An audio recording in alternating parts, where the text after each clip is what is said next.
My name is Danny Robbins. I'm the director and a clinical professor at the Nonprofit Administration Program, and it's my pleasure to welcome you to the role of the nonprofit board.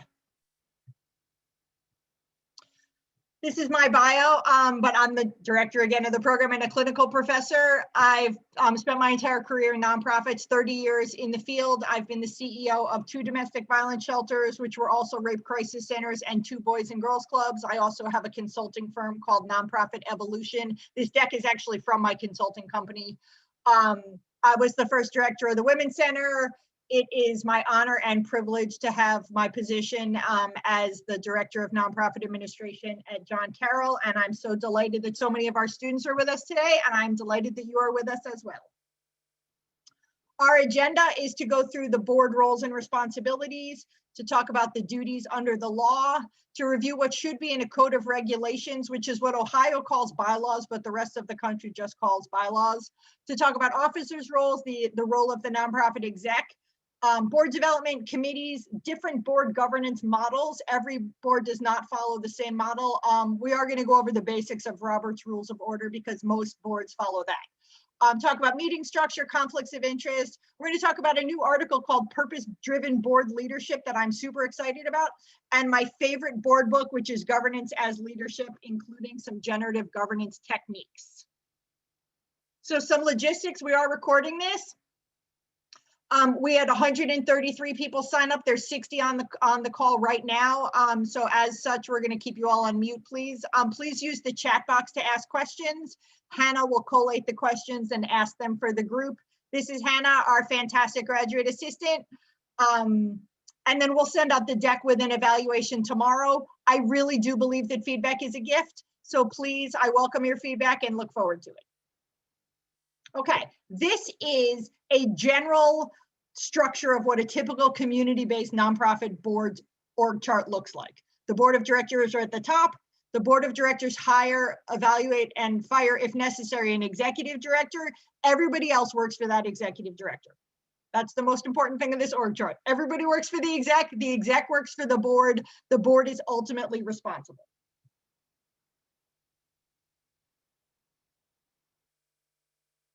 So there are multiple types of boards. What we mostly talk about are governing boards, but there are also advisory boards, and in fact, 2 kinds of advisory boards and honorary boards.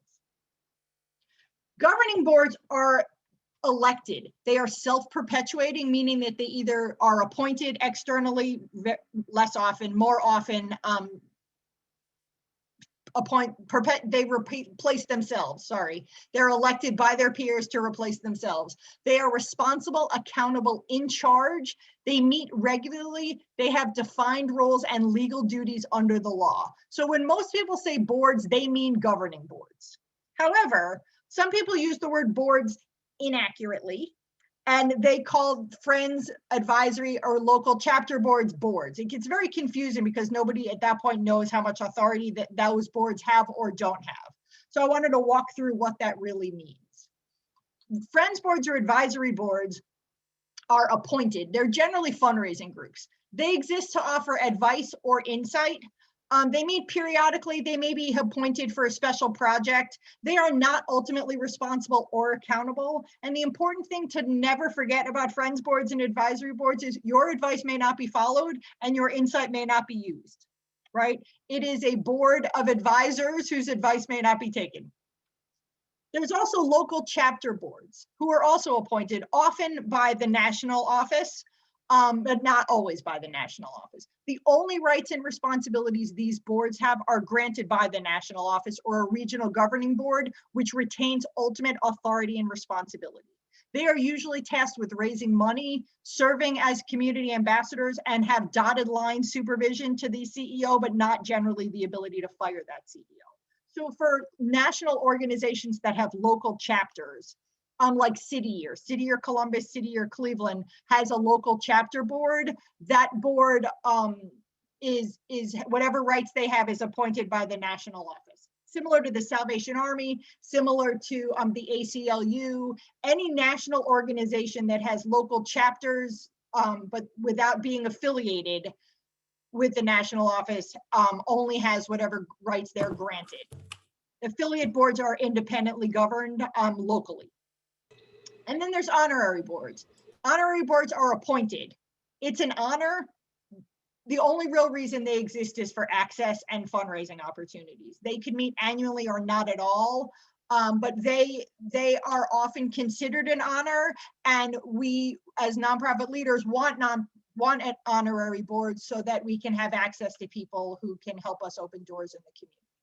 But I'm going to take a break there and see if there's any questions, Hannah? None so far, but if we get some in the chat. Okay.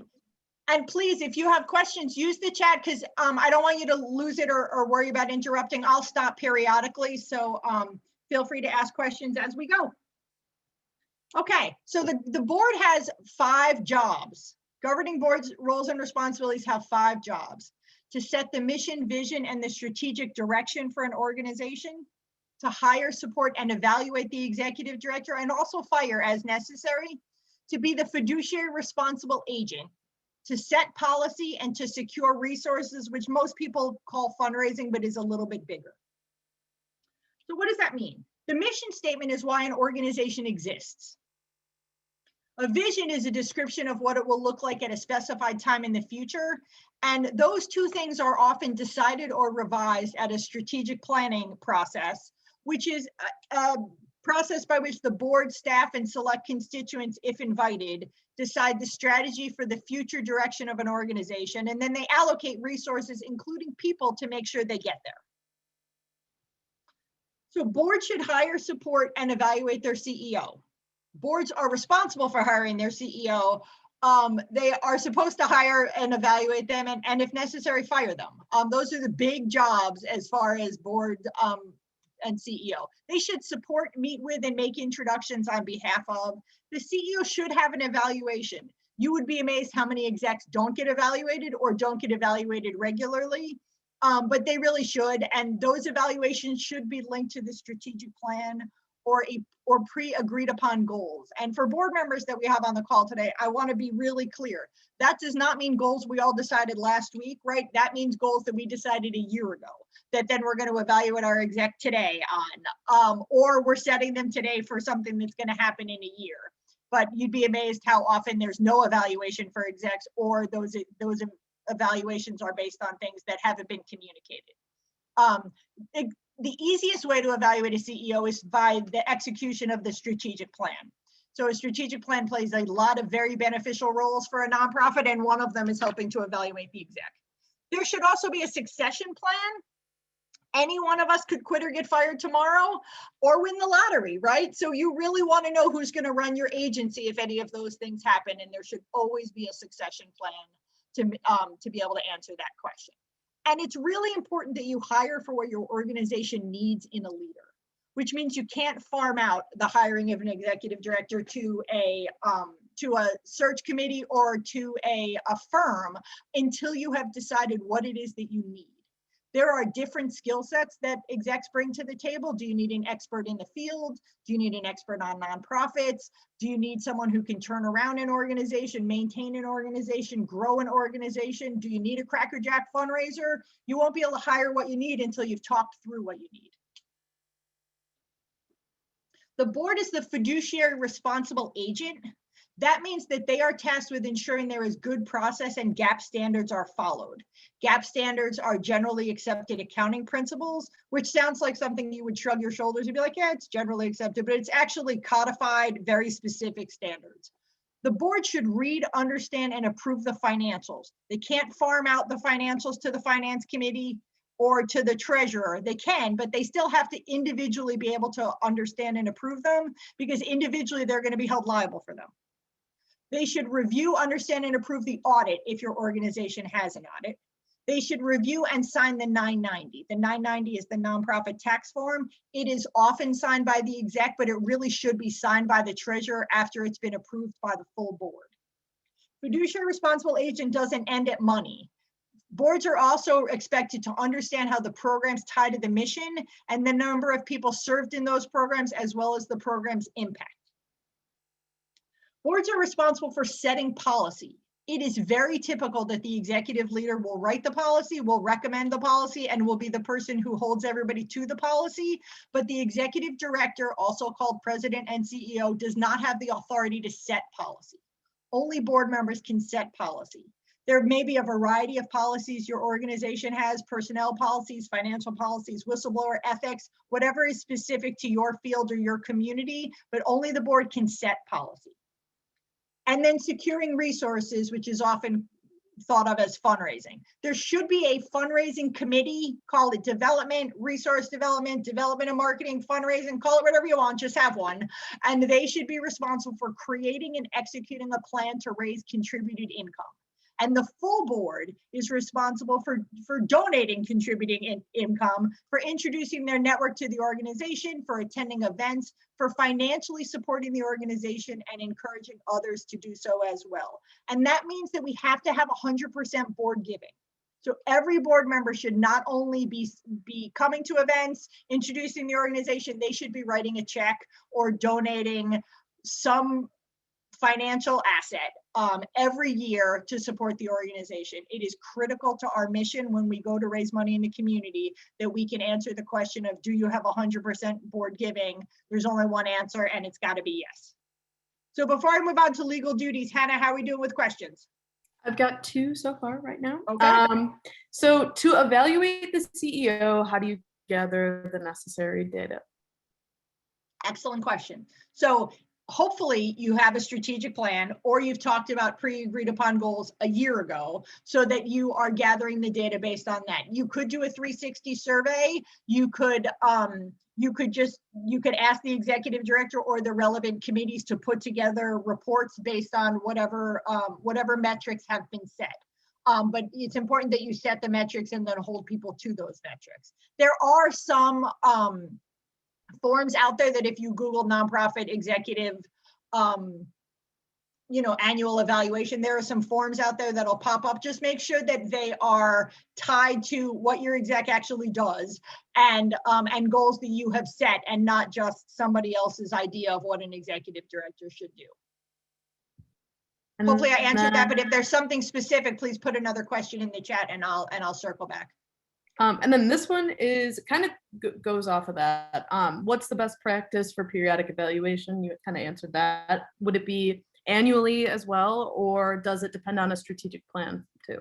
Yeah, it should be at least annually. But the thing about evaluations, and this isn't just for execs, this is for everyone, right? You should never hear something for the first time at your evaluation. So if somebody is not happy about anything, or if they're thrilled about anything, right, the time to tell them is when it happens. And then throw it in a file somewhere, and then you talk about it. There's some movement in the field to move evaluations to be more frequently, so they don't have so much weight and fear attached to them. So that'll be whatever is supported by the culture of your organization and the tolerance for what your board's willing to do. But at least annually, a conversation about process, about goals, and about and how things are working, and include board process too, right? How the relationship is going between the exec and the board, if there's changes that need to be made. But again, never without a conversation that has happened previously. The last thing you wanted at an evaluation is a surprise. And then we got another one. Okay. Do you recommend a giving requirement for the board members? And if so, is there a minimum / giving amount requirement? So I see we're coming guns a-blazing at the beginning, huh? so give or get is a pretty common thing, and I have to tell you, I hate it. I think give and get policies leave money on the table. I think they take away our ability to steward board members as donors. So a give and get policy is a minimum giving amount, right? And the problem with minimum giving amounts is they never end up being the minimum giving. They always end up being the giving. So if you're on a board and the board giving expectation is $500, then everybody gives $500. And if Hannah can give $10,000, what's Hannah going to give? $500, because that's what you're asking for. So it really does take away your ability to steward your board members as donors, to go to them specifically and ask for money based on what you know about their capacity and their level of interest. It takes away a lot of our a lot of our ability to engage board members, and I think, and it also limits our ability to raise more money. And I think any policy that gets in the way of our goals is a bad policy. So I am not a fan of give and get policies. I'm not a fan of minimum giving requirements. I also think it's lazy, frankly. Like, you know, if you can't steward your board members as donors, then I think you're missing a pretty big opportunity to teach them how to raise money, right? To teach them how to raise money, to teach them how to go out there and engage their peers in fundraising. I think it's a lose-lose, although some people like it because it's easy. Good question. As a follow-up to that, and then what advice do you have for perhaps members on the board that may not be able to make a financial donation?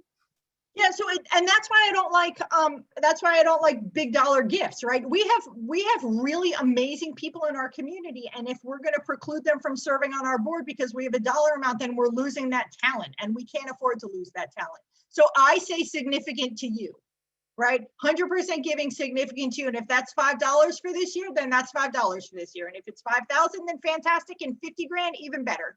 But significant to you is my standard to get to 100% board giving. All right, let's keep going, or is there more, Hannah? That's it for now. All right. So these are the legal duties of boards of directors under the law, and this is the citation straight from the Guide for Charity Board Members by David Yost, Ohio's Attorney General. If you haven't read it, I encourage you to read it. You can just Google it. It'll come up pretty easily online, and then it's a downloadable document. So hopefully it won't scare you, but here we go. So charities are required by law to have board members to ensure the integrity and accountability of their governance. They could be called board members, trustees, or directors. It used to be a whole thing on what each of those words meant, but now they're really used pretty well interchangeably.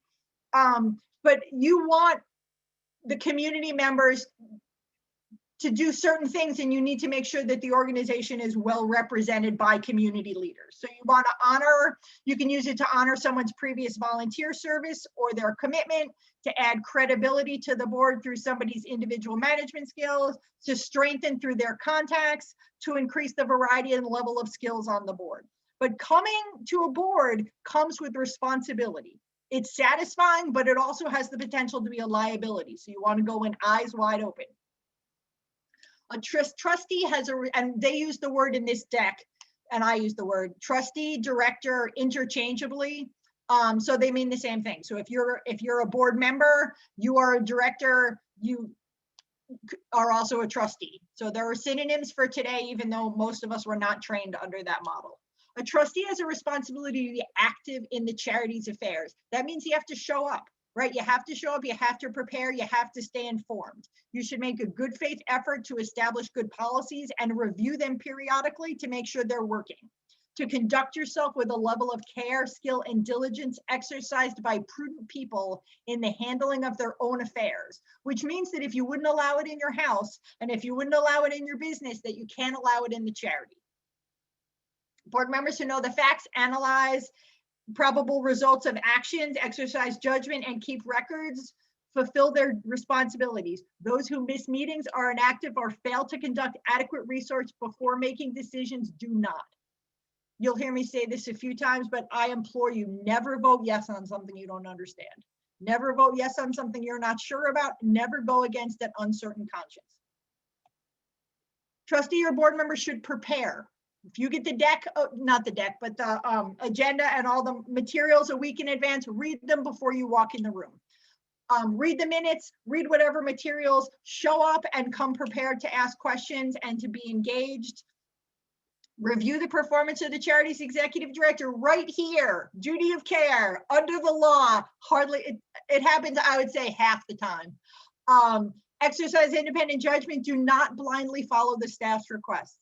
Executive directors have a lot of authority and a lot of knowledge, but they should never be blindly followed. I have never wanted a yes board. I want to be challenged. It makes me a better leader. Oversee the executive director and ensure that the charity's purposes are fulfilled efficiently and follow sound business standards. So that's the duty of care. Under the law, you have a duty to care for the nonprofit the way you would care for your business and the way other prudent people would expect you to care for the business.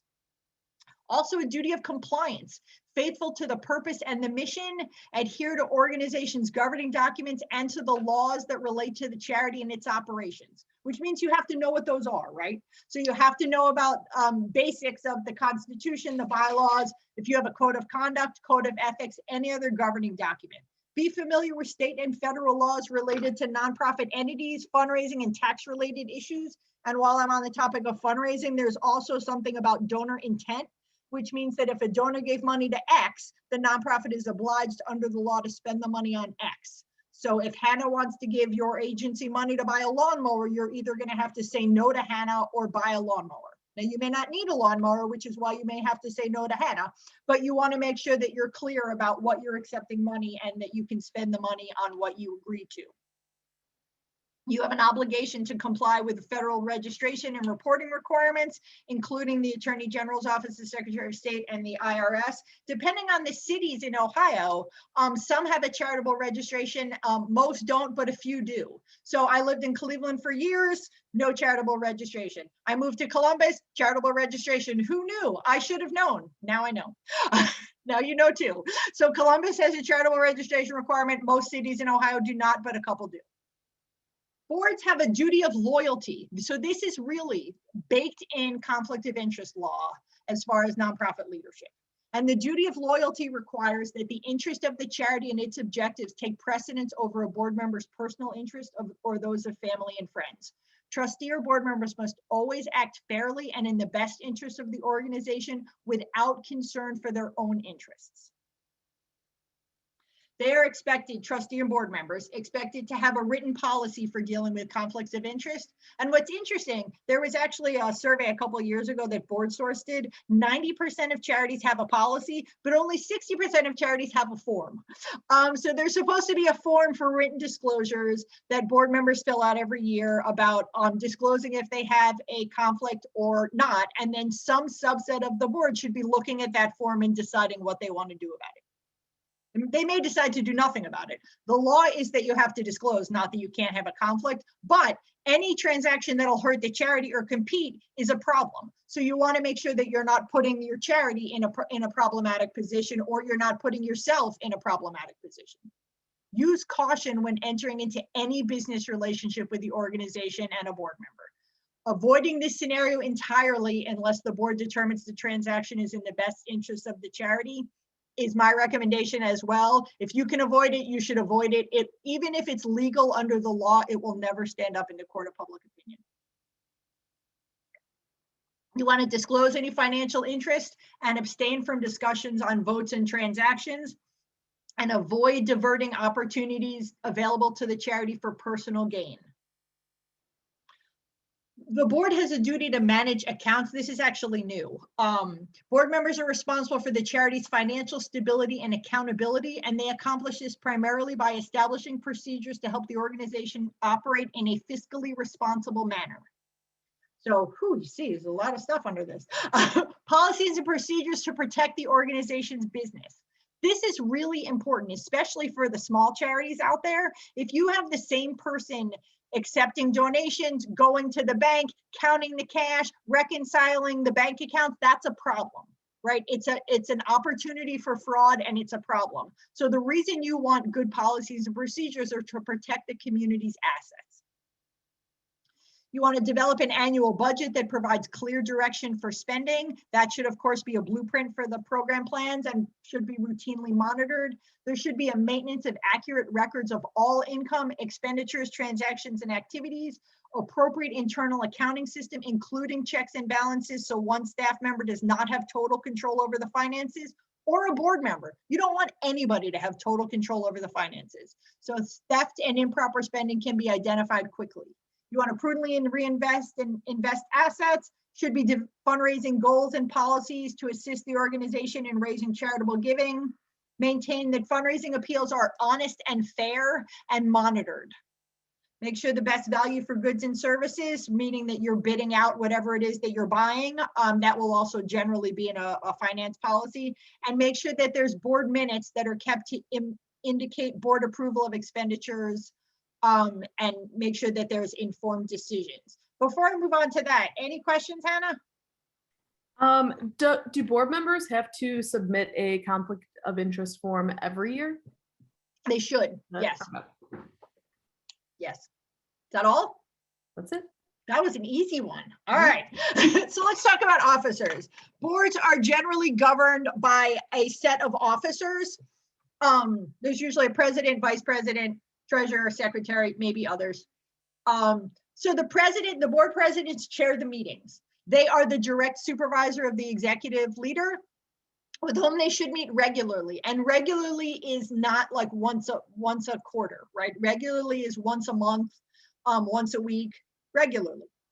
Board presidents don't generally make motions or vote unless there's a tie to break. They can, they just don't usually. They're usually clear that like once they speak, everyone goes along with them or has the potential to go along with them. So they don't generally speak until the end. But again, they can. So if they have something to say, they'll absolutely and should say it. They often make monthly reports to the board. They are ex officio on all committees, ex officio under Robert's Rules of Order. And again, most nonprofits use Robert's Rules of Order, and we're going to talk about it more later. Ex officio means that you have the seat because you have the job, right? So if Hannah is the president of the board, Hannah is ex officio on all committees, and the minute Hannah is not president of the board, Hannah is not on any committees. So that's how ex officio works. Hannah, did I see a question come in? You did. Okay. What is a typical way that boards approve expenditures?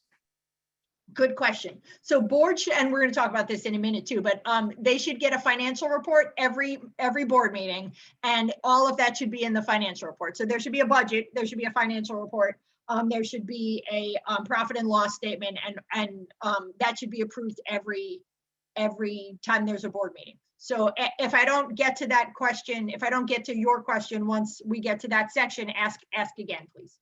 And there's one more that just came in. Okay. Interesting. How do you feel about boards voting on issues in between board meetings via email?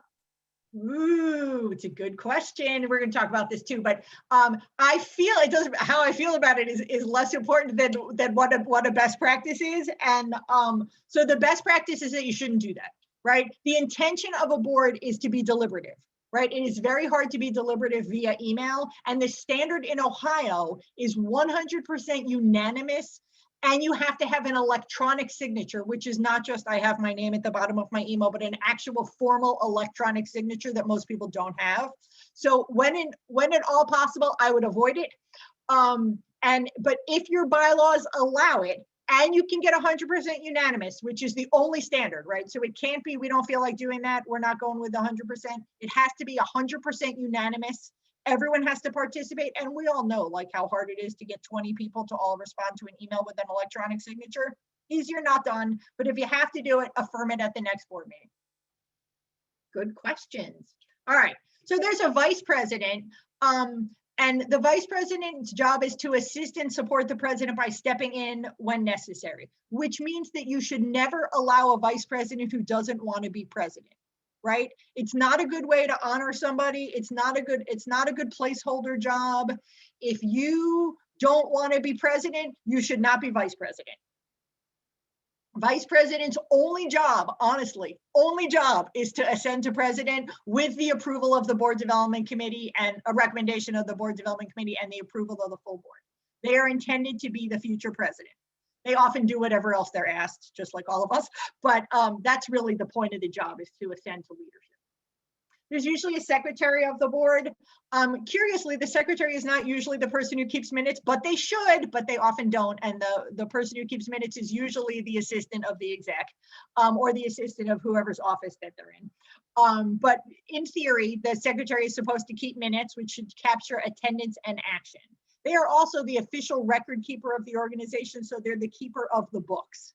Not, the signer of the documents, the custodian of record. I don't mean the books, meaning the financial books. I just mean the actual book of records. They are the caller of special meetings if your code says they are the caller of special meetings. Some codes do, some don't. There are some things that you will have to have signed by the secretary. I've only once in my career had to like drive across town to get a secretary to sign something, but I did that one time. So it's real. There's also a treasurer. The treasurer chairs the finance committee. They make monthly financial reports to the board. Those financial reports should include, back to your question earlier, a statement of financial activity, which most of us call a profit and loss statement, a variance against the budget, and a statement of financial position, which is a balance statement, right? So you want a budget approved by the board, and then you want monthly financial reports that are reflective of the spending from that budget. And then the treasurer is often working with the finance committee to get an annual audit done, unless there is a separate audit committee. Most nonprofits don't have enough financial acumen on their boards to be able to staff both a audit committee and a finance committee. But if you do, by all means do it, it's cleaner. But in the absence of that, the treasurer and the finance committee do that too. Had any questions before I keep going? You might get to this at a later point, but this says, please discuss the purpose of value statements, and have you ever seen a CFO hired by and report directly to the board? Whew, man, we're like all in today, huh? So I'm actually a huge fan of value statements, so I'm going to start with that first. I think that organizational values are paramount. Values-based leadership is the way I lead. And values-based leadership is part of my teachable point of view. I think it is critical that you have values to frame your decision-making and to be clear and to communicate to your community and your team and your board how people are expected to conduct themselves. So absolutely yes for values. What was the other question, Hannah? It was much less fun than values. I remember that. It was, have you ever seen a CFO hired by and report directly to the board? No. So the short answer is no. No. Yeah, all I got is no. Don't forget, all staff report to the executive director, unless there's something specific. Like I could envision something that there's a bylaws that says there's a CFO and an executive director, and they both report to the board. I don't know why you would need to set it up like that. I suspect in that situation, it's because something really stupid happened and the executive director didn't deal with it and the board took back that power. It's probably not great practice, but I could see how it happens. But all it really does then is mean that you have two people who both report to the board, which again isn't great practice. Thank you. Yep. All right. So the CEO, what do they do if the board does all this? They do everything else. So what I just said was what the board does, and the CEO does anything outside of that list is done by the exec or in concert with the board. So the CEO is responsible for executing the overall direction of the organization in support of its mission and goals. They provide leadership and direction to staff. They inspire, engage, live the organizational values, and own the culture. They are the face of the organization in the community and usually the spokesperson. Spokesperson is by policy. I will tell you, the day that you have a crisis is not the day you want to figure out who speaks for your organization. So have that conversation in advance. You should generally have 3 people. It's usually the executive director, the board president, and in the unfortunate circumstances that both of them are implicated in whatever the crisis, a 3rd person. So that 3rd person is often the chair of the resource development committee or the chair of the marketing committee, or in the apps, or as necessary, or whoever has the skill set to do it, maybe the development director. So the CEO guides, support, and serves the board in establishing goals, developing policies, attaining and allocating resources, and implementing a strategic plan. So they are really managing up, right? We work for a board, we are managing up to that board. You have to be very diplomatic. And then we are also ex officio on all committees. And then again, ex officio means the minute we don't have the job, we also aren't on the committee. Questions, Hannah, or no? So this one says, how do you catch a CEO's misbehavior if they are covering it up or the only one that might be interacting with the board? Yes, and that's it. It's hard, right? It's really hard. And so what you want to be doing is listening. And one of my very favorite board books, and we're going to talk about this a little bit later, is a book called Governance as Leadership. And it talks about getting information from a variety of sources. So if there's something that you're specifically concerned about, you should be working to get the answers the answers to your question. So if you have a CEO who you're concerned about, the CEO can to some degree control how much the staff talk to the board, and you never want to be a board that becomes the complaint department. So you never want to be a board that allows the staff to go around the CEO to complain to you about things that are not issues of ethics or legalities. There should be, though, an ethics officer, right? There should be a grievance procedure. There should be some way that the staff can be heard and that their issues can be communicated. But board members there are things that you will pick up on that you may have concerns about, and I encourage you to find a way to figure out if those concerns are real or not. The other question is, it may be something that you're not going to be willing to do anything about, right? Like if you think your I actually had someone ask me this at a board training, honestly, and they said, we think she's a micromanager. Okay, well, like a micromanager it's annoying and it's disempowering for staff for sure. But unless you're going to fire someone who's a micromanager, like what is having that information going to do for you? So you could work with the exec and get her or he coaching. Or they get coaching for them and work with them on not being a micromanager. But so be careful. Make sure that what you're responding to is worth responding to, and that you don't allow yourself to become the complaint department. But if there's things you're concerned about, figure out a way to find out if those concerns are real. Because you're absolutely right. Sometimes boards only get their information from the exec, and that's not enough. Also pick up the book Governance as Leadership, because it has some other ideas in it too on how to expand the information and the circle in which boards are operating. All right. One more did come in. Okay.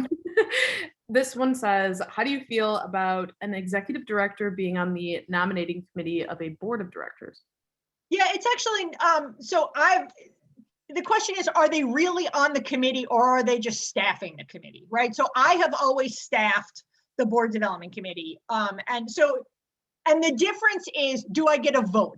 Now, does the board development committee ever really vote? Probably not, but they could if they needed to. And if they did, I wouldn't have a vote. It's not that, like, it's very typical that and you should really have a board development committee and not just a nominating committee. And we're going to talk in a little bit about why. But it's very typical that the executive director have ex officio status on that committee and participate in that committee. Execs sometimes do have board votes. Sometimes they have voting rights on a board. Sometimes they don't. I always say it doesn't really matter, because when it's going to matter, you won't be in the room. But I think the exec should be in the meeting and should be the person who staffs that committee. But we'll talk more, and then feel free to push back if you don't like the answer you get then. So the officers that we've talked about so far generally make up the executive committee of a board. It's usually either officers or officers plus committee chairs. And executive committees are often tasked with the power to vote in lieu of the full board, which you want in a crisis, totally. What you don't want is not in a crisis. Because when executive committees regularly meet and regularly vote in lieu of the full board, what's happening is other board members are getting disengaged and feeling like that their time is not valued and that their vote is not valued, because if the exec committee can vote in lieu of the full board, why do we need a full board? So be careful. There's some real challenges with strong executive committees, but you absolutely want them to be able to vote in lieu of the full board in the case of a crisis. It's very hard to get 20 people together on a day's notice. It's easier to get 4 people together on a day's notice. But keep in mind, if you have 4 officers as your executive committee, you have a board of 20, 3 of them can vote in lieu of the full board. That's not governance, right? That's a coup. So you want to make sure that you don't often have people voting in lieu of the full board as the executive committee unless there's a reason to do it. All right, Finance Committee. We've already covered some of this, but I think it's important, so let's talk about it again. The Finance Committee is chaired by the treasurer and works with the executive director and any finance staff in preparing the annual budget and monitoring financial reports and conditions of the organization. This is a little bit different if you're on a county board or if you're on a large organization's board. Sometimes they really do have CFOs who do some of this work. But in the case of a community board, the treasurer and the finance committee still have ultimate financial authority and should retain that ultimate financial authority. So the finance committee should meet before every board meeting, and the board should meet at least quarterly. So at least quarterly, hope preferably more often, only because if you meet quarterly, you miss one meeting, you've missed 6 months. That's a lot of stuff to miss. It's a lot of time. So meet at least quarterly before the board meeting to review the financial condition of the organization. Again, the monthly financial report, including a statement of financial activity, which is a profit and loss, a variance against the budget, meaning, if we're on month 6 and we've already spent 100% of our budget for this topic for the year, what's going on? It may have been insurance, right? We paid our insurance once, we had the cash on hand, we paid it, great. It may be not insurance and it may be a problem, right? But the only way you'll know if it's a problem is to look at the variance against the budget. And then a statement of financial position, which is your balance statement. The finance committee should study, develop, and submit annual reports for approval by the board. They should recommend periodic budget adjustments as needed. It should not be needed very often. If it's needed very often, there's a problem, right? So I once had a client who said, oh, we adjust the budget every month. Well, then you don't have a budget, you just have a checking account. So you want to make sure once a year as needed, but not more often than that, unless there's something like this year that I'm sure everybody's budget is upside down right now. You want to select an audit firm each year and review the audit plan, the audit, and the 990 as appropriate. So that's the role of the finance committee.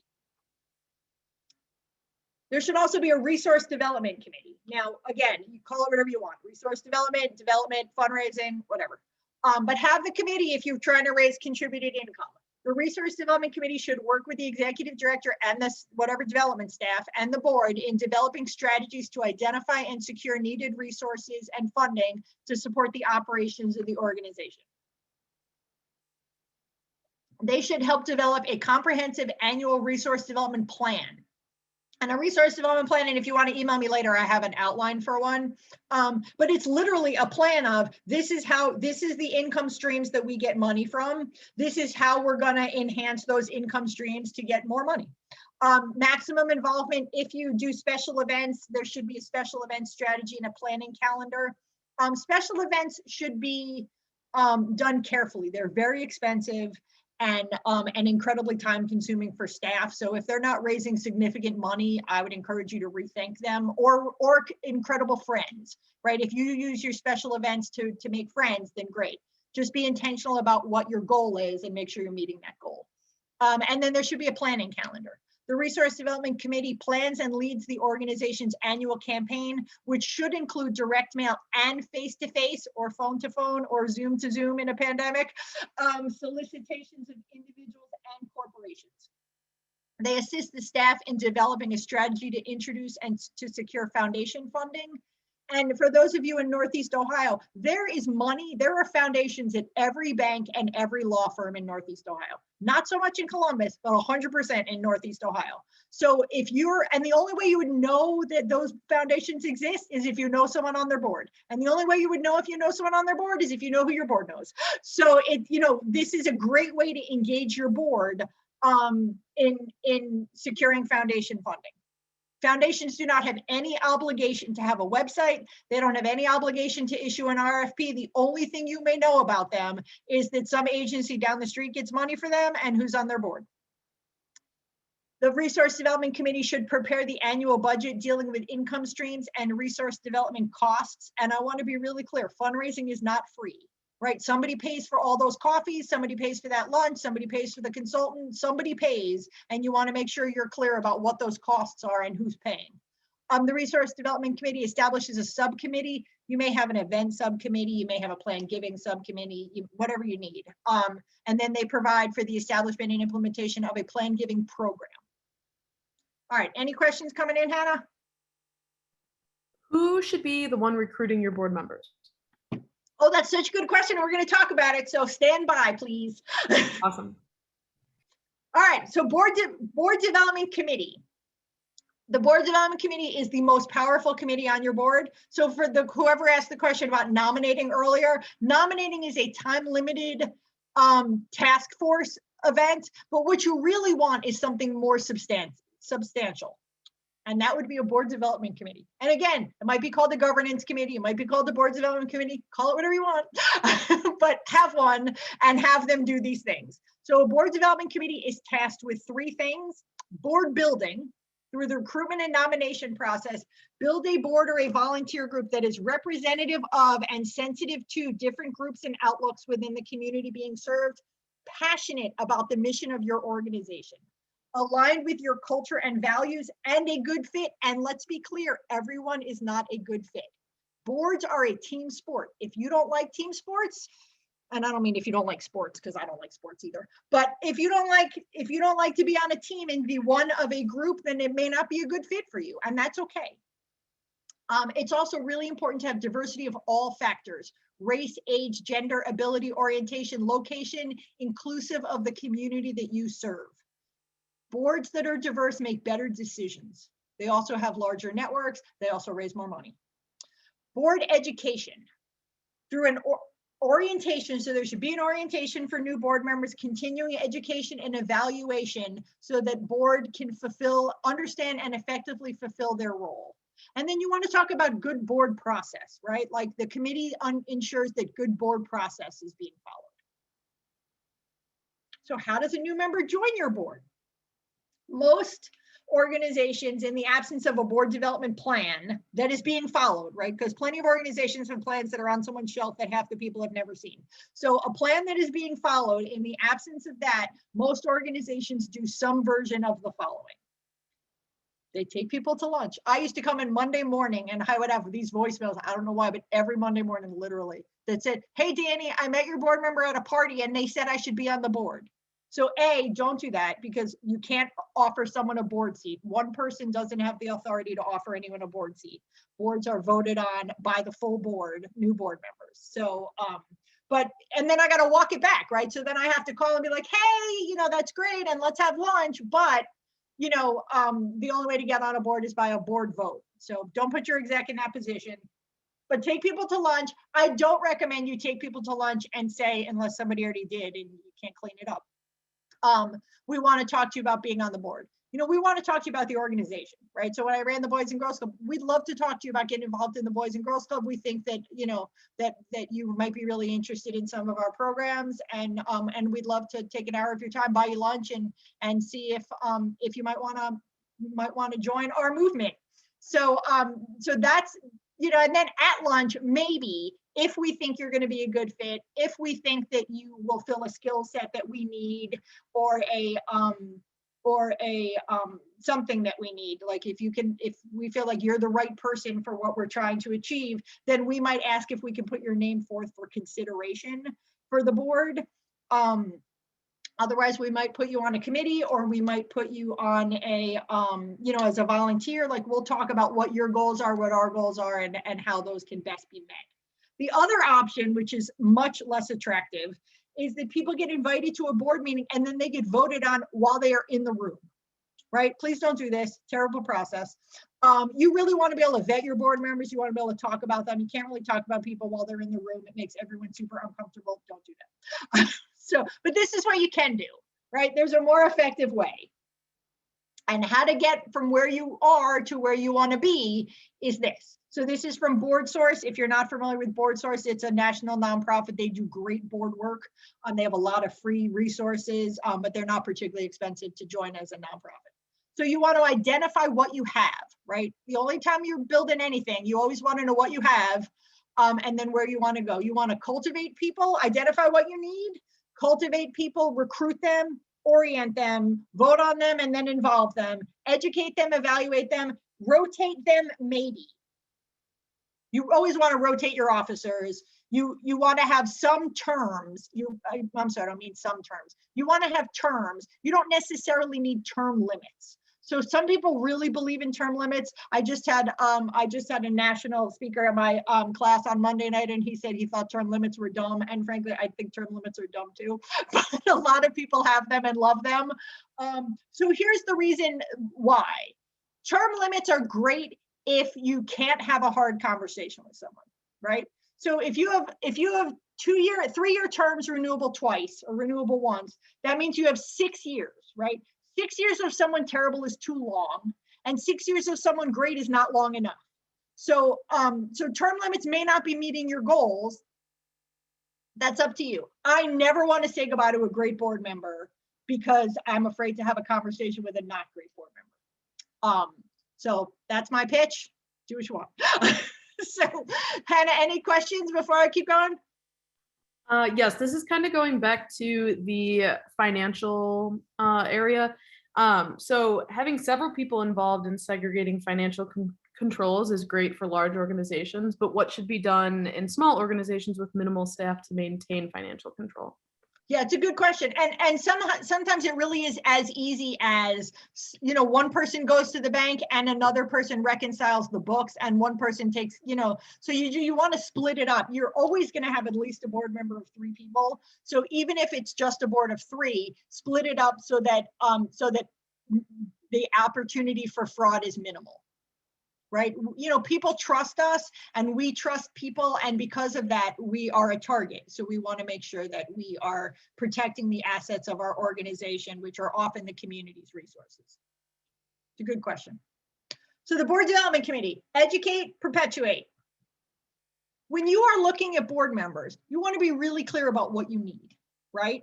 So these are some things that board members should have.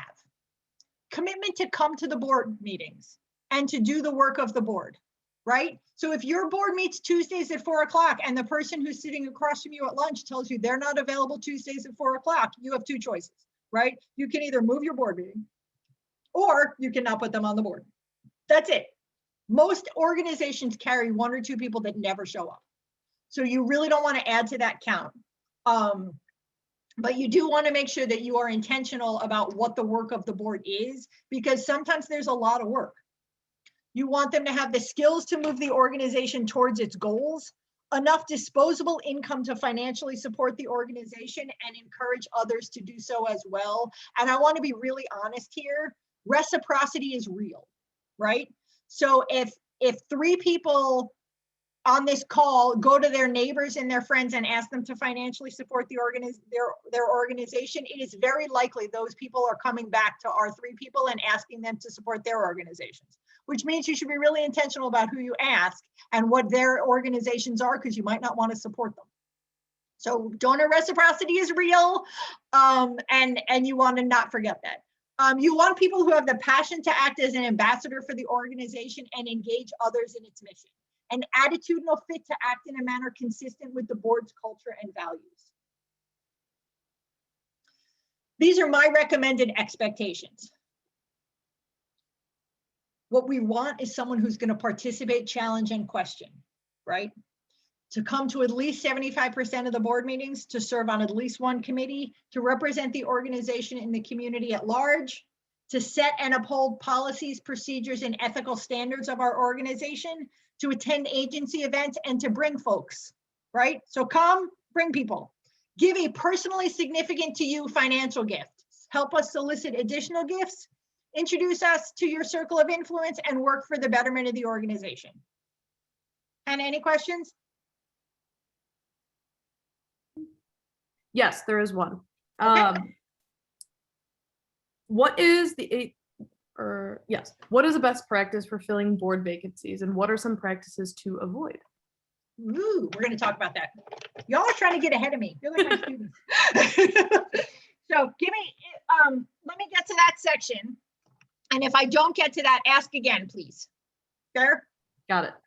All right. So, and see, here we are right now. Identification, need. You want to analyze what you're looking for in a board member by analyzing your current board members and identifying future needs, and then finding the best person for that job. And then not only are you doing the work right now, but you're also reminding everybody what the expectations are for new board members. So while you're doing that, you're also saying, hey, these are our expectations. Remember when you agreed to this? So, all right. So what do you need, right? What skill sets do you need? Do you need an accountant? Do you need more lawyers? Do you need fundraisers? Do you need representation from other skill sets? How diverse is your board? I have done this training a lot of times, and I have done it a lot of times to board members that are all white and all male, right? And all white and all male are not representative of most communities. So if you are looking around your boardroom and everyone is white and everyone is male, I encourage you to reach out and diversify your board. Think about how high profile your board is and how high profile you want them to be, right? When I ran the Boys and Girls Clubs in Akron, I knew that I built a high profile board when Akron Community Foundation started tapping my board members for their board.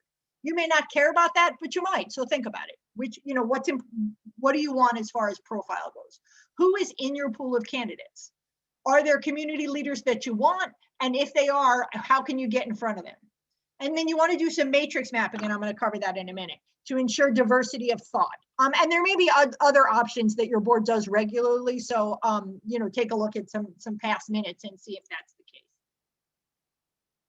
So here's matrix mapping: race, religion, gender, age, skill set, ability, life experience, professional experience. And I skipped networking intentionally. But if you make a list on one side, and there are some matrices out there, so you can probably find them on the internet, but really they're all of those things on one side, and then you plug in your board members' names across the top, and you literally just check. And then if you take it, you'll see you have pretty big gaps in your board. So let's talk about network and social network. You now, through social media, can get in front of people who you don't know, right? I have friends on Twitter. I literally have friends on Twitter who I don't know, but we've done webinars together, right? I just said to Hannah yesterday that I was on a webinar with the associate dean, meaning that I was a panelist on a webinar with the associate dean of Ohio State Fisher College of Business, with a guy from Pitt Law who used to be an IRS lawyer, and with Una Osili, who's one of the researchers at IU, which does Giving USA at the School of Philanthropy, and me. How'd I get on that committee? How'd I get on the panelist? Twitter. So you can do a lot with social network that you could have never done before. So I encourage you to be intentional about who you have access to through social network, even if you don't have access to them through your daily activities. And then your regular network, right? Who's in your network? Who do you go to church with? Who do you go to synagogue with, mosque? Who did you go to college with? How big is your group? And how do you get some of those people to serve on your board? All right, Hannah, questions? Yes. So could you share different ways for the governance committee to audit? Oh, wait, we're jumping around. Audit the board, and how is each board member fulfilling the responsibilities they agreed to? Yes, and I'm going to get to that because it's in the evaluation portion. But yeah, we'll talk about board evaluation. Yes. Are there more? Let's see. After voicing thoughts on term limits, what are your thoughts on the role of the emeritus board members after they have termed out? Yes. So, and emeritus board members, for those of you who are not familiar, are usually a board of advisors, but sometimes they have power depending on, and governing power, I mean, and sometimes they have votes depending on what the bylaws say. So it's often a place to that past board chairs go to retire.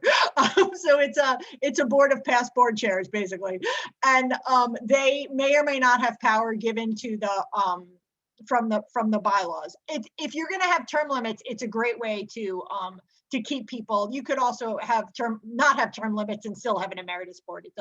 One doesn't negate the other or require the other.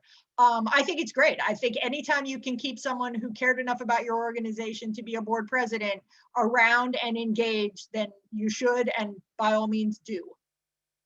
Big fan. More, or we're done for now? Another one. What are your Okay. thoughts of former staff / execs serving on the boards of organizations they used to work for? Whew. This is like all the greatest hits, huh? I would say I definitely would not recommend it immediately, right? So I would absolutely 100% advise you to never put a outgoing executive director on the board. It's a terrible way for a new exec to come in. It will confuse everyone as to who's in charge. So don't do that if you can avoid it, and you can usually avoid it. But 5 years later, 10 years later, you know, I think that there's real people love your organization and they want to continue to be involved.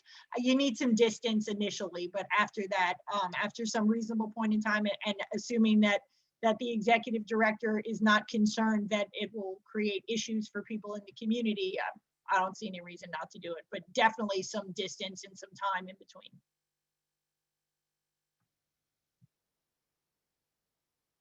All right.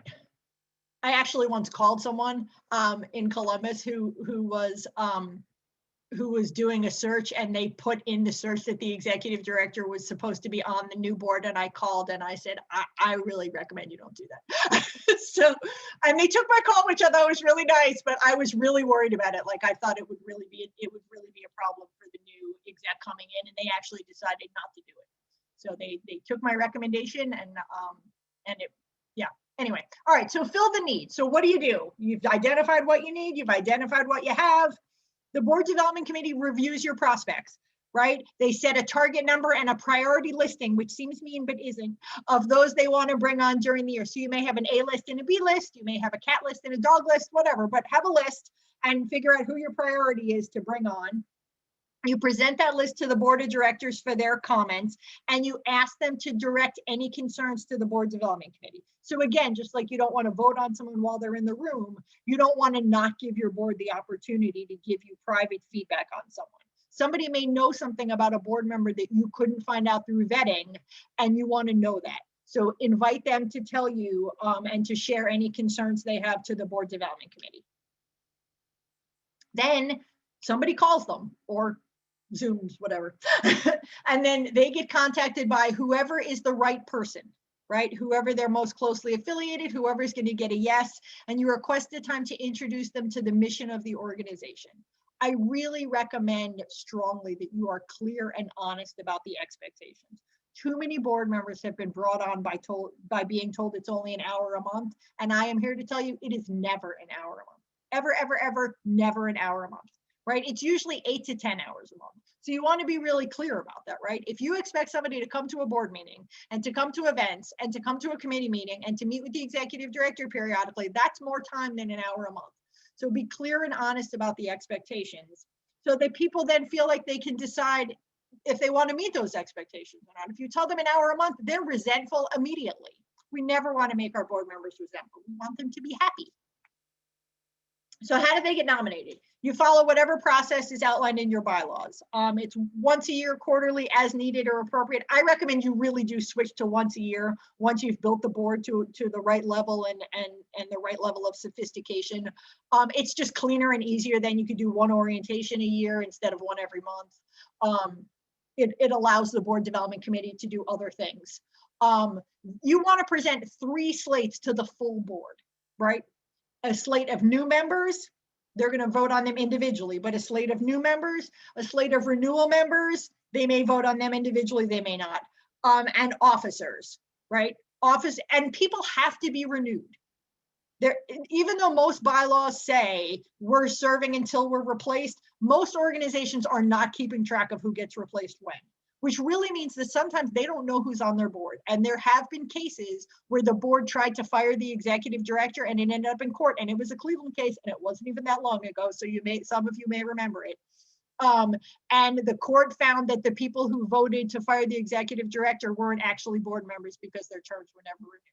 So please make sure that you are being really clean and clear about who's on your board and when their terms expire. And honestly, the easiest way to do that, and it's super easy, you have a board roster anyway, put people's terms at the bottom of it. So their name, their name, contact information, term, 2020 to 2025 or 2023.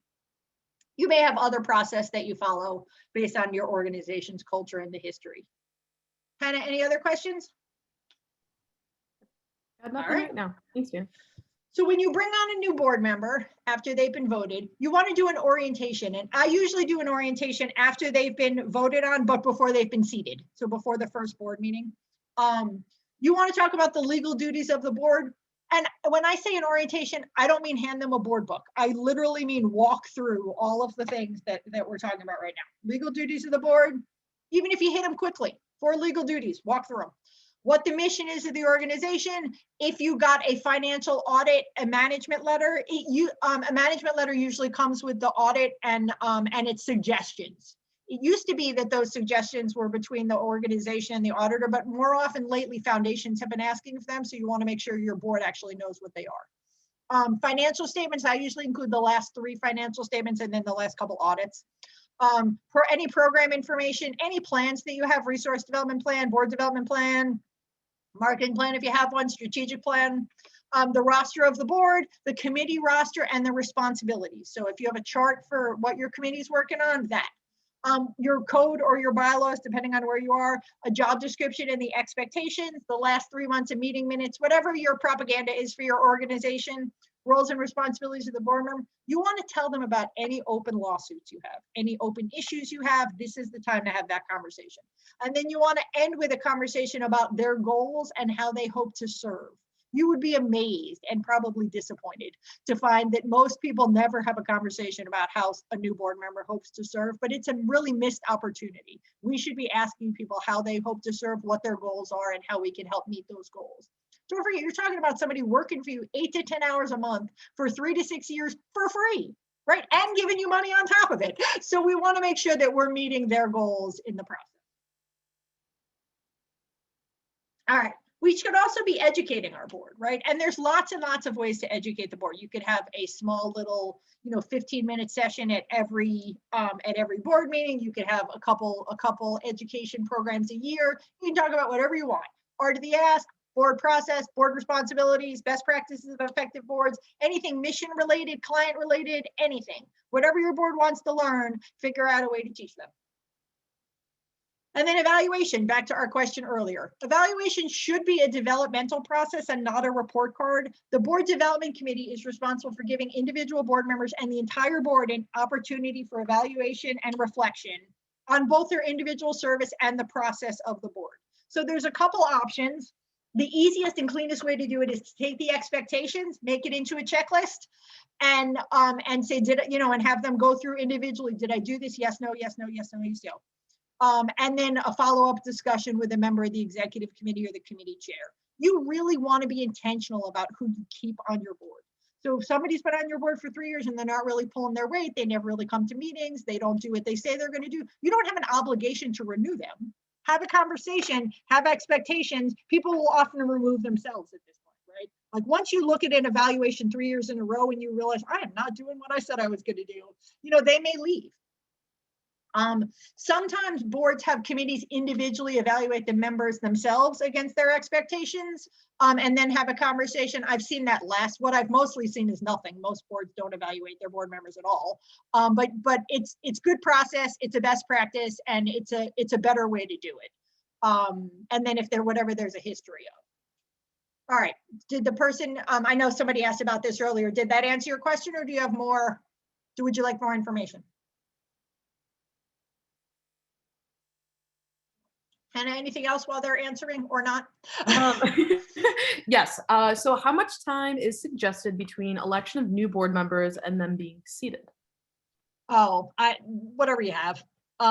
Usually it's whatever the next board meeting is. So if you get elected, if your board meets every month, you usually have at least a month. Or if quarterly or every other month, whatever time you have is whatever time you have. Nice. And then this one says, ideally, how long should the monthly meeting be? Oh, so that's a good question. So, here's what it shouldn't be. It shouldn't be 3 hours. It shouldn't be all day. It should be like 90 minutes, 2 hours, somewhere between an hour and 2, depending on what you're trying to accomplish. And if it's longer than that, you really want to look at why. Right? Is the chair not holding people accountable? Are committees descending into board, like our committee recommendations getting bogged down? And is the board descending into a committee meeting? There's ways to figure out how to stop that. But more than 2 hours is probably too long. And it's usually a sign that there isn't a robust committee structure, or that the chair is not holding people to account. And then this last one that came in, how do you evaluate the chair of the board? Yeah, very carefully. So So the board development committee is usually includes the chair of the board. And hopefully you haven't put a chair on who is bad, although certainly boards have, and I've worked for them, and it's very uncomfortable for everyone. So carefully and with the understanding that most board chairs only serve a year, right? Most often, I'm sorry, they have 1-year terms. Those 1-year terms are usually renewable once. So most officer positions are 1-year terms, renewable once. Most regular board member terms are 3-year terms, maybe renewable, maybe not, maybe renewable twice, maybe renewable indefinitely. So that's the average. So at some point you wait people out, but alternatively, you really could, have a hard conversation. And we're going to talk in a minute about how to get someone off your board. But chairs, they have a lot of power, and it's hard. It's not hard to get rid of them, but it's uncomfortable to get rid of them. Good question. Not a great answer, sorry. I would encourage you to recognize your board members whenever you can, right? Again, they're working hard for you. They're not getting paid. They're, please, when you can, honor their commitment, honor their work, treat them like donors plus, nominate them for awards, write articles about them, brag on them, make sure they feel the love. Except for when they don't deserve the love, and then make sure you get rid of them if you have to. So there are, for the most part, most board members are not going to do anything that's illegal or unethical, but if they do, you have to do something about that. You can't just ignore that. So board members are removed based on whatever it says in your code, which like any official document will only provide the process, not the kindness. So the easiest way, I always joke that the easiest way to remove a board member is to ask for $10,000. That's my standard joke. It works. It's true. Try it. Outside of that, you could not renew their term. Right? That won't help you until the end of the term, but you could not renew their term. You can ask for their resignation. Most people don't want to do a bad job, and if you think they're doing a bad job, they will happily go away. But you could and might have to formally remove them. And if the person is violating ethics, your policy, or the law, you have an obligation to remove them. So some bylaws require the calling of a meeting for that purpose. Some bylaws allow you to do it just at a regular meeting. You have to pull out your bylaws, see what it says, and execute it. But sometimes you really do have to remove board members. Often people will not, and will just stall until their term is up. But if they're violating ethics policies or the laws, you really do have to act. All right, so whose job is it to build the board? Is it the exec's job, the board president's job, chair of the board development committee, everyone? It's everyone. It's everybody's job to be thinking about the board process, to be building the board, to be moving towards excellence. All right, any questions before I keep going, Hannah? You're good. All right, so what should your board look like? It should look like your community. And not only who you serve, right? But your community. If boards are representative of the community, then they should look like the community. And if you serve a population that is very specific, then that population should have representation on your board, and preferably more representation than the community, than just the 10% or whatever they are in your community. But you do want to make sure that you are representing your entire community so that you can be supported by your entire community. Your board should look like whatever your bylaws and your code of regulations say it should look like, and you should follow whatever process is outlined there. All right, I'm going to try to go a little faster because I got stuff I want to make sure we get to. Your officers should be elected as per your code. You should have the same process: identify, select, elect, orient, evaluate. There should be plan for succession. There should be term limits of officers always, always, always. Right? So while before we said we don't care so much about term limits for board members, and officers have to turn. So whatever your bylaws say, 1-year terms renewable once, 2-year terms renewable never, whatever it says, follow that, but make sure that you rotate board election officers. Whew. All right. So governance models are how the board conducts themselves. Most organizations in the United States follow Robert's Rules of Order, but they all don't. So I'm going to walk through what the other options are. There's a policy governance model. Policy governance is a results-focused prescriptive model where criteria are prescribed in advance, and anything that does not fall into a prescribed criteria is allowable since it has not been specifically disallowed. Yes. That's what I mean, which means that at the beginning, the board has sat around for a long time and talked about What are our prescribed criteria? What are we doing? What does it need to look like? What's allowed? It has a built-in assurance of executive performance because the board controls the inside by staying on the outside. The idea is boards govern, executives manage. The board's responsibility is to define the results that the organization is trying to achieve. The executive's responsibility is to construct the right staffing to achieve those results. I only know one organization that is happy with this model. I know a few organizations that use it, but I only know one that likes it.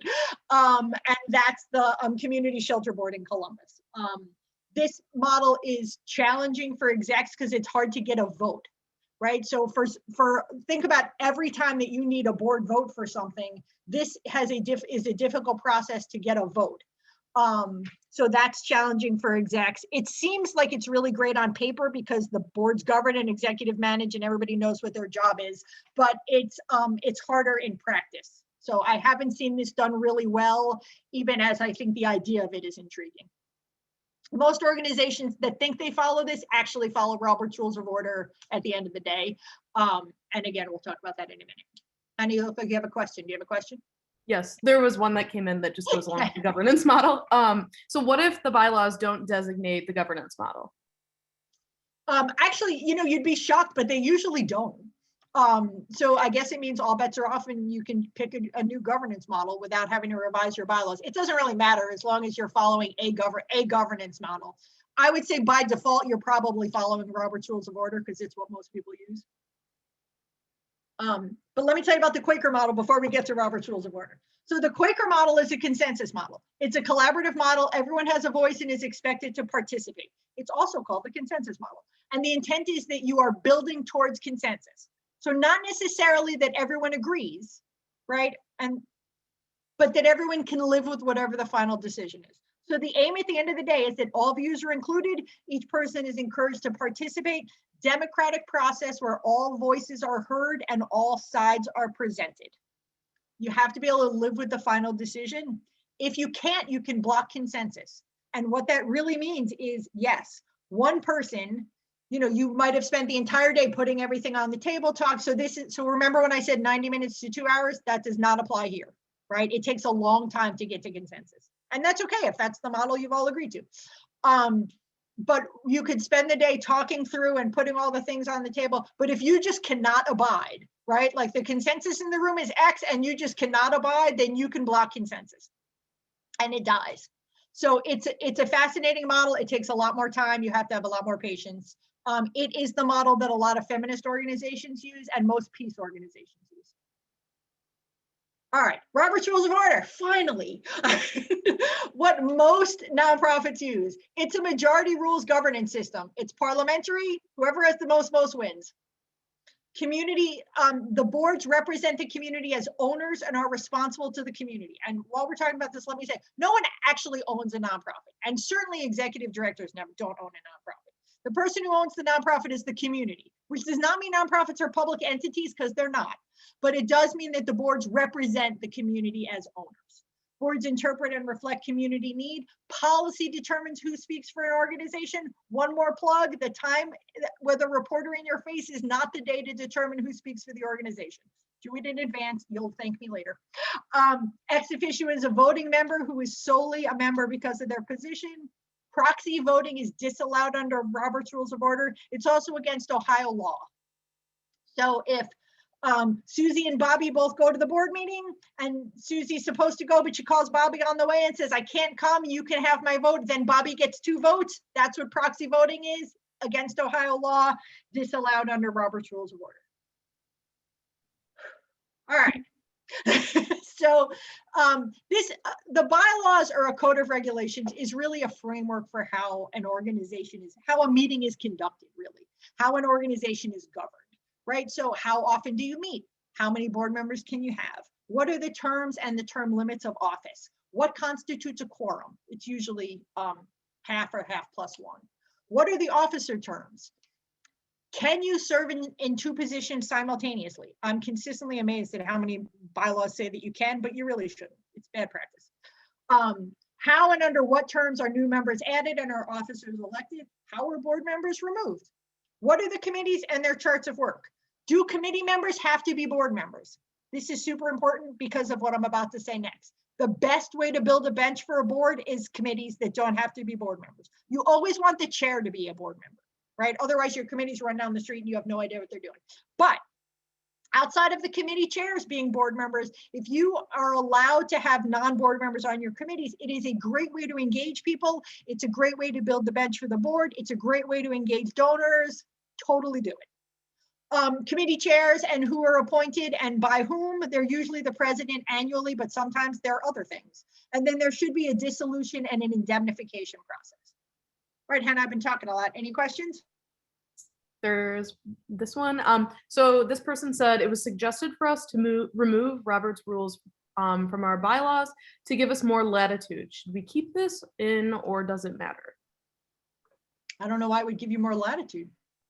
So I guess I don't understand the recommendation because I mean, I guess it would give you more latitude so that you could then switch to a different model. But if nobody's interested in switching to a different model, I don't know what it gets you. If you can tell us more, I can answer better. But as for right now, I don't know what it would accomplish. I'll keep you posted. Anything else? No. All right, moving on. So board meeting structure, generally there should always be a written agenda and it should be followed, right? So if somebody starts talking about their recent trip to Cancun, like that is not the topic for a board meeting. So you want to bring people back. There should be the minutes and financial statements being presented and approved unless the minutes go in a consent agenda. Financial statements should never go on a consent agenda. And I'm about to tell you what a consent agenda is. A consent agenda is an agenda that gets approved in mass. So rather than have each committee present a report that doesn't need a vote, you can send all of those committee reports out. You can send the executive director's report out. You can send the board president's report out, any report that doesn't need a vote, and the minutes, and you can present them all in mass, and that will save you a ton of time. That time can then be used for generative and strategic discussions, which we're going to talk about next. The downside of a consent agenda is this. If your board members generally don't read things in advance, consent agendas can get you in a lot of trouble, right? Then you can, somebody can write in the minutes that, everybody gets a 10% raise, or, we're going to change our mission, or we're going to, start being a daycare that also has pets. So you want to make sure that the consent agenda is right for your organization and that your board is sophisticated enough and your board members are prepared enough to vote on something because they've read it. But if they have and it works, it's a great way to save some time. The other thing about a consent agenda is this: people can pull out any piece they want to talk about. So even though there's 5 things that are supposed to be being approved, we can approve those 4 of those things, and then we can talk about the one thing somebody wants to talk about. That's perfectly reasonable and normal. In the absence of a consent agenda, committee reports get presented, votes get made, or questioned. I encourage you to send things back to committee if a discussion goes on too long or if the board is not ready to approve recommendations. Nobody wants to sit there while 2 people have a conversation that no one else cares about. Invite whoever is objecting to the next committee meeting, table the vote, and keep going with the board meeting. Otherwise, you really do get bogged down, and then board meetings become committee. If you are the chair, I implore you to hold an entire vote, right? All in favor, you get a motion, you get a seconded. You have a discussion, all in favor, yay. Also nay and abstain. I've been in the room so many times when nay and abstain don't happen. So then you just have yay and then people move on. You have to give people the opportunity to object. You have to give people the opportunity to abstain. Somebody has to be taking minutes and writing down who did all of those things, who motioned, who seconded, who abstained, who voted yes, etc. Only board members can make motions. Staff can make recommendations, but in most cases cannot vote. And board members should ask questions until they understand and are willing to have their name listed as voting yes in favor of a motion. So if you don't understand, the time to say something is then. The number of people who have called me the day after a board meeting complaining about the board vote that they were in the room for and didn't say a word about is a very long list. I cannot help you the next day. If you don't agree, if you don't want to do this, if you don't think it's right, the time to speak is during the discussion of a motion. Then you usually move on to executive director and chair reports. And then hopefully, if you're lucky and on a good board, generative and strategic discussions. That is generally how a board meeting is conducted. What needs a board vote? And I'll tell you, this is just my list. There is no official list that I have ever seen of what needs a board vote, but people ask me about it all the time, so I made a list. Here's the list. Any policy, crisis communication, management, personnel, anything. Past board meeting minutes, financial reports, agency's annual budget, plans, strategic plan, board development plan, resource development plan, changes to the strategic direction of an organization, changes, the hiring of an executive director or the firing of an executive director for that matter. Hannah, remind me and I'll add that later. Hiring or firing of an executive director. Audits, structural changes, mergers and dissolutions, campaigns, and I don't mean annual campaigns, but I totally mean capital campaigns, endowment campaigns, big campaigns. Opening, closing, or changing the signatures on a bank account. Have to have a board vote. You usually also have to have a resolution. Any changes to the mission or vision, and board members and officers being added, removed, or renewed. So that's my list of what needs a board vote. You can only vote on a board when you have a quorum. Quorum is usually half the board or half plus one. You can start a meeting without a quorum if people are running late, but you can't vote until a quorum has been reached. If necessary and your bylaws allow, you can later send an email request for vote finalization, which again requires 100% unanimous voting. Every vote will need an electronic signature to be printed and included in the minutes books, and then you should still ratify it at the next meeting. And more importantly, you should avoid this at all possible. It's not worth the trouble if you can avoid it. But I will say this, quorum issues are the first sign of disengagement problems. So if you're having trouble getting people to the room, if you're having trouble having a quorum at your board meetings, what is happening is not that the meeting time is inconvenient. What is happening is that your board is disengaged and you have to figure out why and how to re-engage them. Other points, the hardest part about chairing a meeting is keeping the group on task. Recommendations can be sent back to committee with the entire board invited to the next committee meeting, but don't let the board meeting become a large committee meeting. And any board member can call the question if they feel a conversation has gone on too long or has veered off point. Calling the question is saying that the discussion, you're asking that the discussion cease and the vote be held. But believe it or not, to call the question, you actually need to have a vote on calling the question before you actually call the question and call the vote. Does that make sense? So you have to have two votes. Do we want to call the question? And then do we want to have the vote? All right, questions, Hannah, before I keep going? Yes. What about updates or changes to committee charters for vote? Yeah, that doesn't, unless your committee charter is in the bylaws, it doesn't necessarily need a vote, but if it's in the bylaws, well, it can't hurt to have a vote, right? So like if you're changing it appreciably, have a vote. If it's not in the bylaws, you may not need a vote if it's not in the bylaws. If it is in the bylaws, you probably have to revise the whole bylaws. You'll definitely need a vote for that. You should be revising your bylaws every 3 years anyway. It may be easier to appoint a task force, but you probably won't lose much having a vote on the committee charter if you really want to change it, and it's going to be permanent, or at least, semi-permanent. And then do you need votes for an executive director to sign contracts? So that's interesting. Depends on what your bylaws say. Most bylaws give executive directors contract signing approval. And most executive directors have contract signing approval, but in the absence of that, then yes. Yes, and it depends on what kind of contract. A lot of, like, we sign grant contracts all the time, right? But some federal contracts, in fact, I think most federal grant contracts require a board signature. So you don't lose anything by bringing a contract to the board to be signed. Sometimes it gets laborious, and there's a lot of them sometimes, but you don't lose anything other than time, and you may get bogged down. But most executive directors have contract signing authority within the bounds of their role and the budget.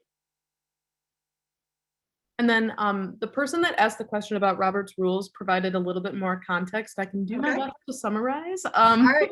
A lawyer that is general practice, not nonprofit, on the bylaws review committee suggested that it limited our abilities and actions. That was his words. And as as we then had to follow Robert's rules and could not deviate. It sounds like we need to follow it either way, so I'm not sure if that is valid. And then he said that they're also not interested in changing to the other two models. So just some maybe advice. Yeah. Yeah, I don't think my answer changed. I don't think you gain anything. I don't think I don't think it matters. So I don't think taking it out gains you anything. And Robert's Rules of Order isn't law. Robert's Rules of Order were rules, right? So even, just because you say you're going to follow them doesn't mean you're going to follow every single one of them, and there's no obligation to do that. And I think you would be hard pressed to find any board that follows every single rule of Robert's Rules of Order. But Robert's Rules of Order at its core is a meeting framework. It's not law, right? So they say Robert's Rules of Order actually says a couple things I don't agree with, and the biggest one is that financial reports shouldn't be approved at board meetings, because they say that it shouldn't be approved until an auditor has actually assessed that. But the reality is, board financial reports have to be approved more often than that, because otherwise you are like halfway to fraud before you ever get to your audit. Right? So you could have millions of dollars stolen and lots of things happen before an auditor ever looks at your books, and that's not good process. So Robert's Rules of Order is not intended to be the law. Robert's Rules of Order is intended to be the rules, hence the name, and a framework. So I wouldn't worry so much about that, but I'm not a lawyer. But it doesn't sound like he's a nonprofit lawyer either, so I'm not really sure that it matters. Right. Thanks, Danny. Yep. All right, conflicts of interest.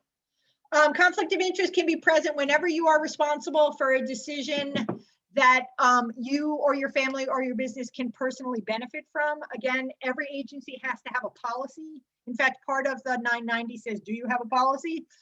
Individual board members should each complete a form affirming they have no conflict or disclosing their conflicts. Some committee should look at those forms and decide if they want to do anything about it. Right? And it depends on what the conflict is, right? If you work for the local gas company and you disclose that you work for the local gas company, who cares, right? But if you own the building that the organization operates out of and you're charging them fair market rent, like that, people care about. So it just depends on what the conflict is and what the board decides the committee decides they want to do about it. For the most part, I would recommend that you never do business with the organization you serve as a board member.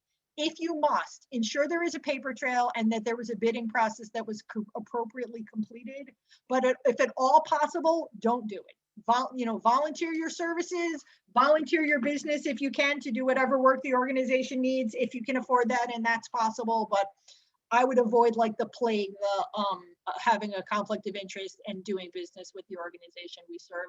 It's not generally worth it, and the price is pretty high. All right, so let's switch gears a little bit. And I promised to talk about this earlier, and now we're gonna. So this is an article from Ann Walstead, who's the CEO of BoardSource. And she's really trying, and I'm really trying too, and lots of us are really trying. Here's the thing about boards. Most of us engage new board members by talking about our mission and about our passion and about talking about how they can join us in our quest to save the world and advance our mission and hopefully advance social justice, right? But then we put them on the board, and what do we talk to them about? We talk to them about problems. We talk to them about money. We talk to them about why things are challenging and difficult, and that's not rewarding or engaging or mission or passion fulfilling. So we're also missing out on their intellectual capital to help us do the things we're trying to do. So these are the 4 principles of purpose-driven board leadership.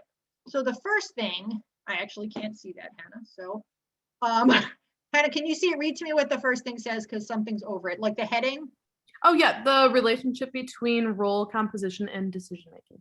Thank you. There's the Zoom thing over it. So, the difference is the relationship between what the board understands its role to be, who the board members are and the perspective and expertise they bring, and how the board prioritizes and decides for the organization, right? You could put together 12 different boards of 12 different people, and you would get different answers to those 3 questions, right? So here's what she's talking about when she's talking about purpose-driven board leadership.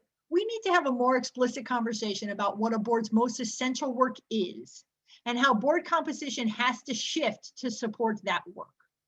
And here's the history of the field that you might not know, right? When I started in the field, so I started in the field 30 years ago this year, honestly, 30 years. So, and when I started in the field, I started in domestic violence and sexual assault programs. And domestic violence and sexual assault programs were run by primarily women, often women who started the organizations, but not always, who were fierce, scrappy women who were getting stuff done and who we should credit today with having changed the laws on domestic violence and sexual assault programs. They understood that field backwards and forward. They understood the issue backwards and forward. What they didn't understand was leadership. Right? They didn't always understand how to build a board. They didn't always understand business. They didn't always understand how to manage assets. They didn't always understand organizational leadership.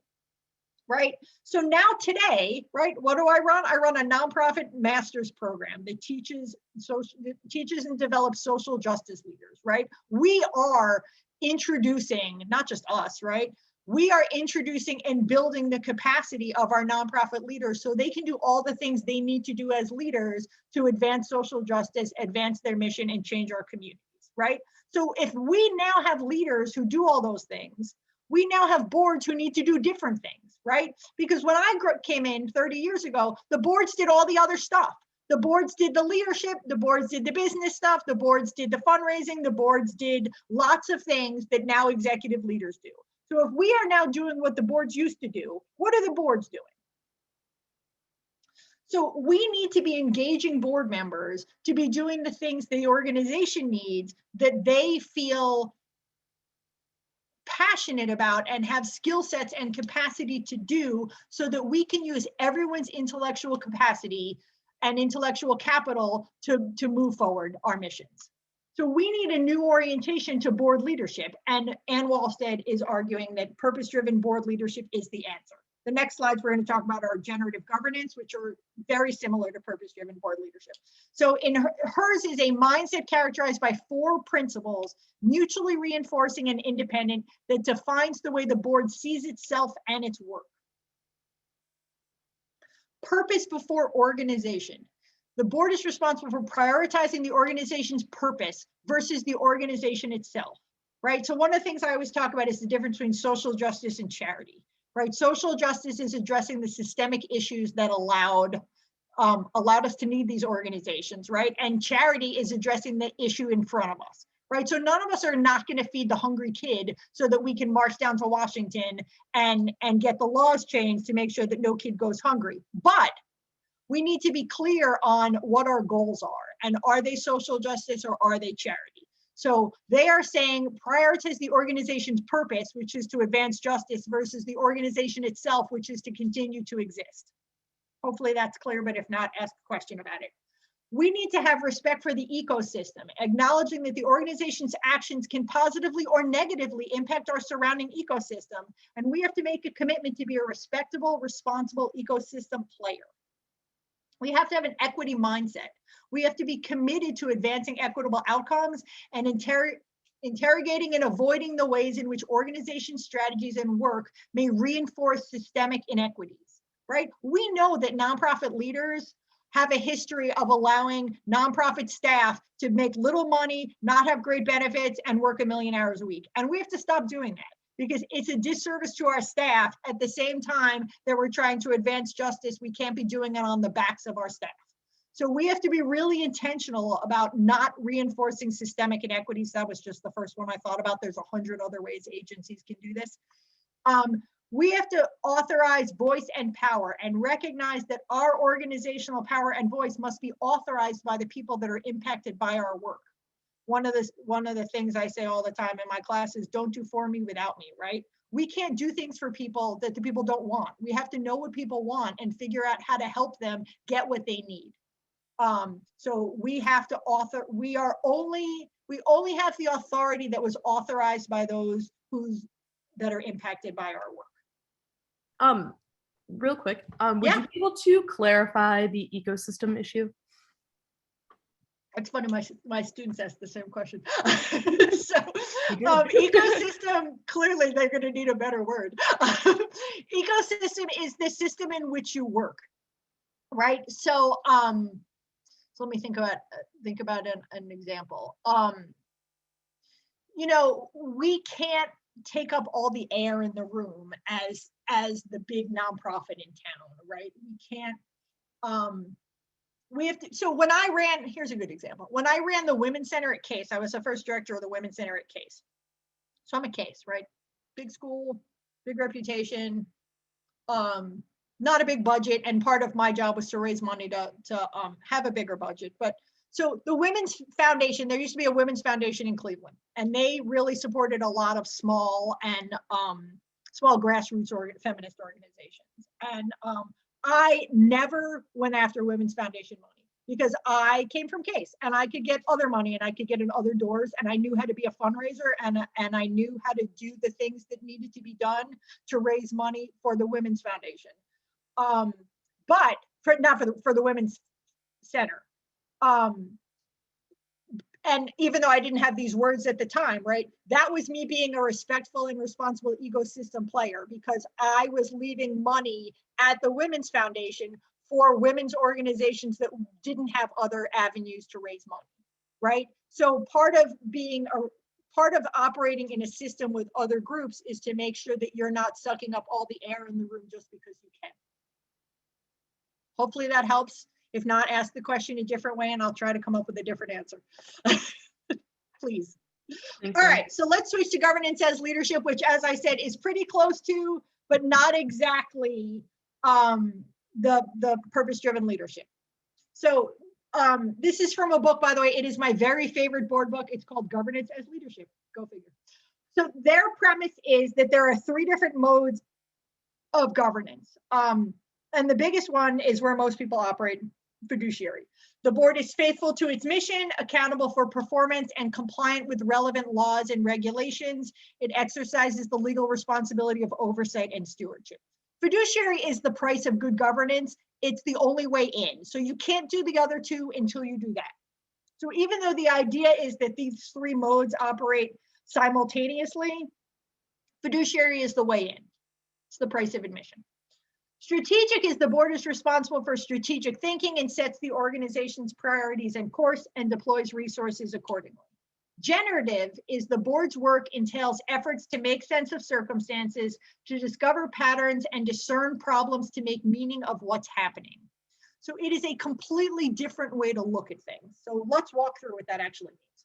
So we talked about 5 roles and responsibilities by the board. 4 of them are fiduciary: hire, support, evaluate, and fire as necessary. The executive director, which we're going to add, Hannah, serve as the fiduciary responsible agent, set policy, raise money, or, you know, on this. Yes. Then there's the strategic mode: set the mission, the vision, and the strategic direction of the organization. But that's not really enough, and that's not particularly engaging, right? Fiduciary mode, to a large degree, is not that engaging. But the rest of it is engaging. So fiduciary is, do we have the money to start this program? Otherwise known by Mikhail Moody as what's wrong, right? What's wrong? How do we fix it? Strategic is, does this program tie into our mission and our plan? So Mikhail would call that, what's the plan, right? What's wrong? What's the plan? Generative is a whole nother thing. Generative is, what's the question, right? And once you start talking about what's the question, the whole world changes, because you have to figure out what the question is to figure out what you want to do about the answer. So what contributed to this issue in our community? What are our principles and our values as we determine how to address it? So here's the example from an interview with Richard Chait, who's one of the authors of the book. So a college board can ask, should we build a new fitness center for students and equip it with climbing walls and hot tubs? And believe me, colleges across the country are asking these questions. The fiduciary questions are, do we have the money and the space? The strategic question is, should we do this to keep up with the competition? The generative question is, what produced this amenities arms race? Will it ever stop? Do we want to pass or play? And if we play, what are our principles? Right? What values are guiding our decisions? What is the framework by which we're doing that? So these are 4, actually 8 techniques from the book Hannah, will you read with me? Only because I've been talking a lot. Sure. Will you read with me, and will you go first, please? Yes, of course. Okay, so techniques for generative boards. Silent starts. Set aside 2 minutes for each trustee to anonymously write on an index card the most important question relevant to the issue at hand. Thank you. Let's just switch. We'll switch off. So 1 minute memos. At the end of the discussion, give each member 2 to 3 minutes to write down any thoughts or questions that weren't expressed. Future perfect history. In breakout groups, develop a narrative that explains in future perfect tense how the organization moved from its current state to an envisioned state. And for those of you who weren't or aren't English majors or English professors, and I know we have a couple of those on the call, future perfect history is you're telling a story backwards. So you're envisioning that you are, in a brand new building, having met all of your goals, and you're going to walk it backwards. So we are here 20 years from now. Here's how we got here, and you're telling a story on how you got there. All right, so counterpoints. Randomly designate 2 to 3 trustees to make the powerful counter arguments to initial recommendations. Role play. Ask a subset of the board to assume the perspective of different constituent groups likely to be affected by the decision at hand. And I have to say, this is one of my favorites because I've been in the room with boards and many of them haven't been clients. Right? Many of them don't live in the communities we work in. Many of them don't go to the communities we work in. So when you ask a board to assume the perspective of different constituent groups affected, that's a different way of thinking than they're used to. And I've actually done strategic planning sessions where board members have said, well, when we run out of money, we're just going to stop the program, without thinking what happens when we stop the program? What happens to the people getting services from that program? What happens to our reputation in the community when we stop the program? Right? What happens to people who need the program? And if we don't have to think about that, then we can just gloss over the fact that we're not fulfilling our mission if we're ending programs because we ran out of the money to do the programs, and we're not thinking of the impact of that on the people we serve.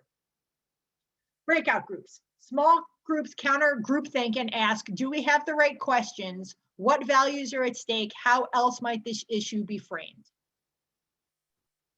Simulations. Trustees can simulate some decisions, not to second guess, but to provoke discussion about trade-offs that management faces.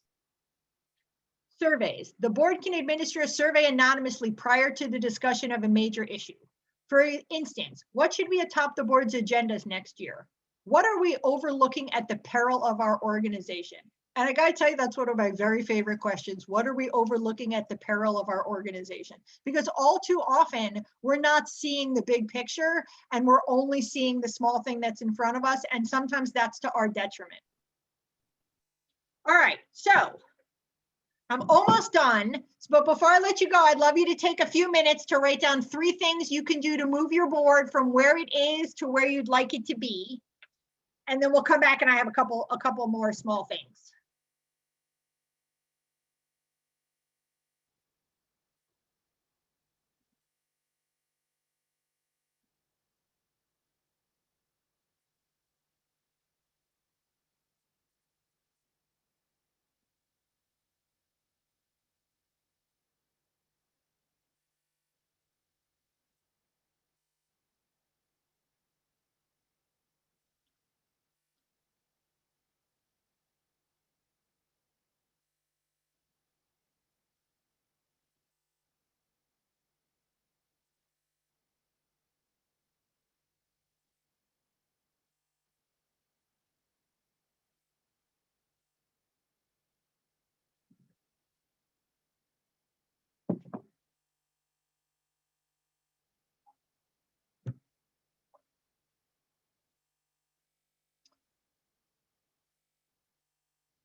Okay, well, thank you for doing that. And now that you have it, please, I encourage you to do it and to move your board to where you want it to be and to start setting the table for that. Since I have you here, though, I do want to tell you a small plug about the John Carroll Masters of Nonprofit Administration, who is bringing us this free workshop tonight. And to ask you, please, if you've been thinking about graduate school, or if you're in a position to recommend a program, please consider us. We're an interdisciplinary inter-college program between the College of Arts and Sciences and the Boulder College of Business. All of our classes are at night. Primarily, our students are working professionals. We teach and develop unapologetic social justice leaders. That is all we do. Before I do let you go, though, do you have any final questions? I'll do this in all my classes. Any points you wanted to make but didn't get a chance, and any feedback for me, and please use the chat. And then I will answer any other questions. We are gonna send this deck out. Oh, that's so nice, Mackenzie, thank you.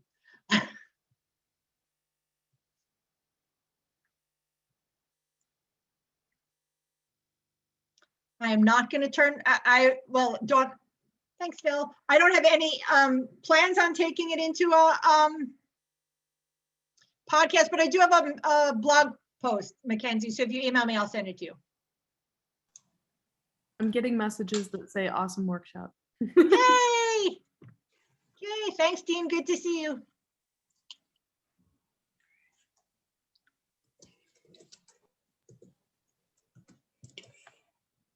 CFOs want boards to question financial reports. No, the board is review. Yes, very important. We want that too, Tom.